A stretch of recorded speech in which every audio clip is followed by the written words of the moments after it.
এবার রুবায়েত ফাতেমা তনি তার ছেলে মেয়েকে নিয়ে উমরা হজ করতে গেলেন। হাজবেন্ডের জন্য দোয়া চাইতে হজ করতে গেলেন তনি। এরই মধ্যে তনি ব্যাংকক থেকে বাংলাদেশে আসছিলেন। এরপর তড়িঘড়ি করে বাংলাদেশ থেকে সৌদি আরবে উড়াল দেন তনি।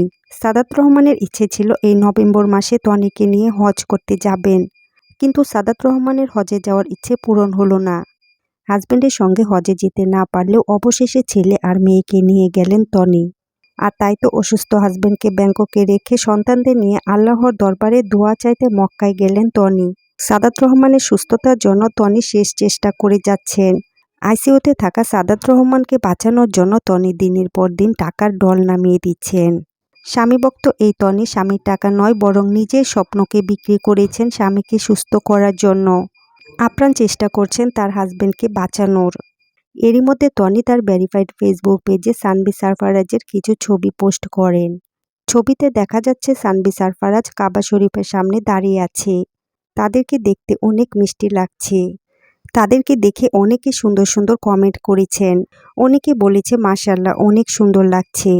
অনেকে দোয়া ভালোবাসা হার্ট ইমোজিও দিয়েছেন। অনেকে আবার এটাও বলেছেন আল্লাহ তাদের মনের আশা পূরণ করে দিও। সাদাত রহমানের সুস্থতার জন্য অবশেষে রুবায়েত ফাতেমা তনি আল্লাহর পবিত্র জায়গায় গেলেন দোয়া চাইতে। হাজবেন্ডের সুস্থতার জন্য কি না করছেন তনি। সাধ্যের বাইরে সব সীমা পার করছেন তিনি। কিন্তু কোনো সুস্থতার লক্ষণ নেই সাদাত রহমানের। দিনের পর দিন মৃত্যুর কোলে ডলে পড়ছেন সাদাত রহমান। তবুও তনি হাল ছাড়ছেন না, আল্লাহর উপর বিশ্বাস নিয়ে আছেন। তিনি আল্লাহর উপর বিশ্বাস নিয়ে আছেন একদিন তার হাজবেন্ড সুস্থ হয়ে যাবেন। মূলত অনেকের ক্ষেত্রে আমরা দেখি কাছের আপন মানুষ দীর্ঘদিন অসুস্থতায় মনে তিক্ততা বাড়িয়ে দেয়। যদি হয় ব্যয়বহুল চিকিৎসা তাহলে তো আরও বেশি তিক্ততা বয়ে আনে।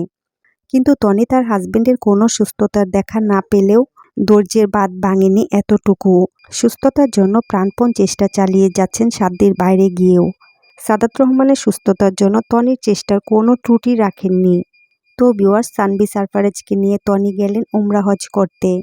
সাদাত রহমানের জন্য দোয়া চাইতে গেলেন আল্লাহর পবিত্র ঘরে। এ নিয়ে আপনাদের মন্তব্য কি তা কমেন্টে জানাবেন অবশ্যই।